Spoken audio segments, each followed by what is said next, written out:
In this country, even if you blink very fast, by the time you open your eyes, a new scandal will have reached your doorstep. Just have a look at the latest one we're having to deal with, and I quote. This is by Peter Mburu of the NMG, and it reads, "The Kenya Revenue Authority suffered multiple burglaries orchestrated by a sophisticated tax evasion syndicate, with nearly 24 million excise stamps lifted from a vault in the Times Tower headquarters in the 3 years to June 2025. One KRA staffer has been fired after being implicated in the series of vault breaches." Now in this video, I want us to look into why those stamps were stolen and what it means moving forward. And so with no further ado, let's get after it. Number one, it's funny how KRA will now be monitoring your MPESA accounts, and I'll tell you more about that in the What in the World segment. But yet they're the same people on record losing 24 million excise duty stamps. Because basically that means we are losing tax revenue because no tax is being paid on alcohol, cigarettes, bottled drinks, and all manner of products. Because instead of people paying KRA, they're now paying a few affordable employees at KRA and funding their lifestyles in Karen. What a useless country. By now we've probably lost 180 billion through those shady deals, as the affordable employees pocket 8 to 9 billion quietly. Repercussion number two, we are now going to have a surge of fake products. Because if even the counterfeit goods have an excise duty stamp, how do you differentiate real from fake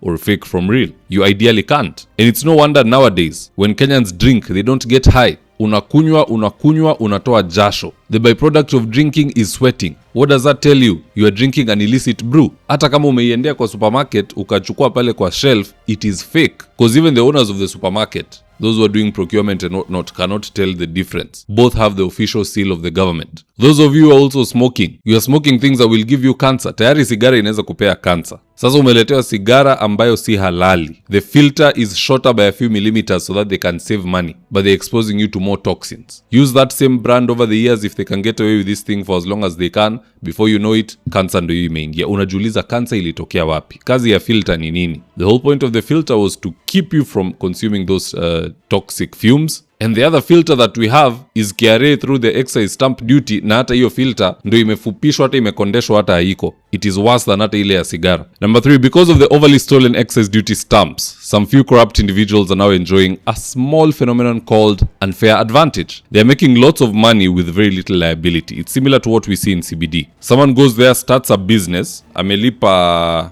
goodwill, rent, ameregister e-citizen, ako na CR12 ya biashara, ako na permits zote za Nairobi, kanjo asimsumbue, plus amerenovate the entire space to make it nice. When you walk in there, you feel you're in a good space. And then somebody else comes in front of that business, anatandika gunia, na anaeka hapo the same products, whether it is shoes, handbags, earrings, whatever it is, na anaanza kuuza with zero liability. That's what's happening now. Those who are following the law have a very small profit margin. Those who are not following the law, they're having a very excellent profit margin. Because you're not paying KRA anymore, you're paying a few affordable employees at KRA. And that's why in Kenya right now, very few people are rich through genuine ways. For you to become a billionaire, you have to become very corrupt. Vile tu wa Kenya usema, deal ni mingi, shida ni DCI. Everybody wants to be a goon, wants to steal somewhere, somehow. The problem is the DCI, but if you make enough money, you can even buy them off. It's shameful, but I hope the people who did that, wale wamekuwa wakiingia kwa hiyo vault na Cctv iwashiki, wapatikane, and they face the law. Be that as it may, that's just my opinion, guys. Let's see what Kenyans on X had to say about this, and I quote. Joy said, KRA is busy tracking Kenyans but can't track thefts in their own institutions. Just a tweet said, government theft and bodies found is the only thing consistent with this regime. Ken said, this is happening while Ruto still wants your votes in 2027. I can't imagine what will be happening in his second term. No wonder I still believe anyone supporting this government is either benefiting directly from the loot related to those top guys or simply foolish. David O. Ndayara said, they are busy looking for MPESA statements and mamamboga taxes. Horrible beings. The reason we should hang them all. They are making Kenyans' life harder each day as they loot everything. But what say you guys? Do drop me your comments in the section below and I'll do best to read them and to give you a response. So with that, here today's ads of the day. If you're in need of electrical wiring, solar installation, or electrical fittings such as strip lights, snake lights, downlighters, or chandeliers, contact Engineer Wycliffe at 0707 476602 and he'll get your house dapped up.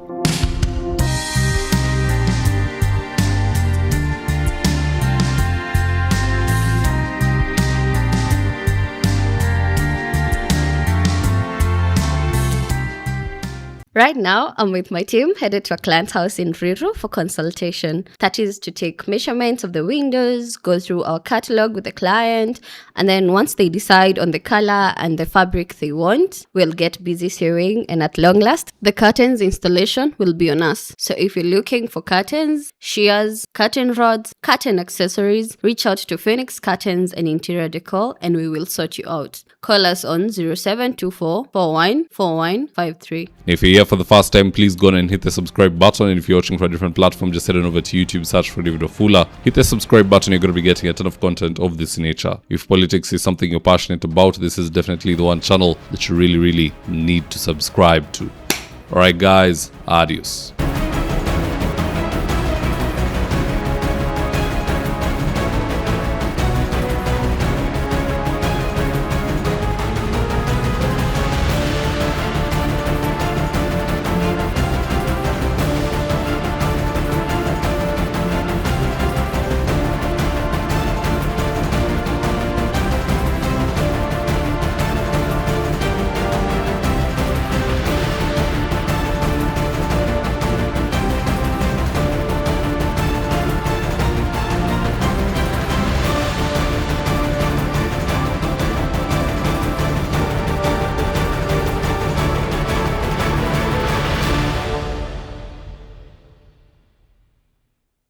Thank you for choosing David Wafula as your primary news platform.